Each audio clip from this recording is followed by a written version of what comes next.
के मानिंद है, जो अपनी छांव में रहकर महफूज इल्म और तजुर्बे की रोशनी फराहम करते हैं। बुजुर्ग वो हस्तियां हैं जिन्होंने अपनी पूरी जिंदगी मेहनत, कुर्बानी, इसार गुजार दी ताकि नस्लें तरक्की कर सके और बेहतर जिंदगी गुजार सके। इस्लाम में बुजुर्गों की इज्जत खिदमत की बहुत ज्यादा अहमियत दी गई है। और अल्लाह ताला कुरान मजीद में वालिदैन के साथ उसमें सलूक का हुक्म देता है। वालिदैन के साथ नेकी करो, इसी तरह नबी करीम सल्लल्लाहु अलैहि वसल्लम ने फरमाया, जो छोटों पे रहम न करे, बड़ों की इज्जत न करे, वो हम में से नहीं। यह हदीस हमें यह सिखाती है कि बुजुर्गों की इज्जत खिदमत एक अखलाक की जिम्मेदारी ही नहीं। अपने आप को तैयार कर रहे हैं कि वहां पर पहुंचे और आप लोगों की सरपरस्ती हासिल करें। इसलिए मैं आप लोगों के बीच में खास तौर से एज अ पेरेंट आप लोगों से कहना चाहूँगा कि जिम्मेदारियों का एहसास अपनी बढ़ाइए। बच्चे जब स्कूल जाते हैं, कॉलेज जाते हैं, तो आपकी जिम्मेदारी सिर्फ टीचर के हवाले आप बच्चे को अलग करके नहीं रह सकते।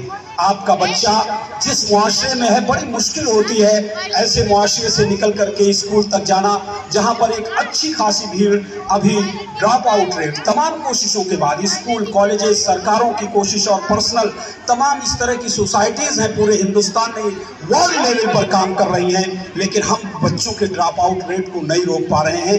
तमाम बच्चों को एजुकेशन की तरफ नहीं ले जा पा रहे हैं। तमाम लोगों के पास पढ़ाना भी चाहते हैं तो उनके पास संसाधन नहीं है, उनके पास पैसे नहीं है कि वो अपने बच्चों को पढ़ा सकें।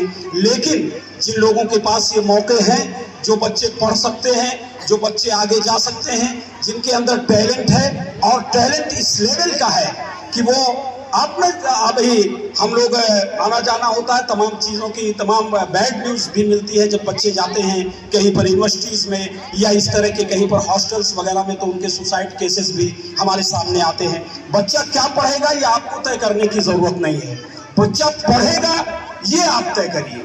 बच्चा क्या पढ़ेगा, उसका इंटरेस्ट क्या है, किस फील्ड में जाना चाहता है, कहाँ काम करना चाहता है। कोई ज़रूरी नहीं सारे बच्चे डॉक्टर ही हो जाएं, इंजीनियर हो जाएं, बहुत फील्ड है, बहुत बड़ा मैदान। अभी वर्मा सब बताएंगे, हमारे जो चीफ गेस्ट हैं, यकीनन उनका नॉलेज हमसे बड़ा है, उन्होंने हमसे ज़्यादा दुनिया देखी है और वो आपको बताएंगे कि किस तरह से दुनिया सिमट रही है, छोटी हो रही है। टीचरों का काम है, आप लोगों का काम है, आपके जो पेरेंट्स हैं उनका काम है।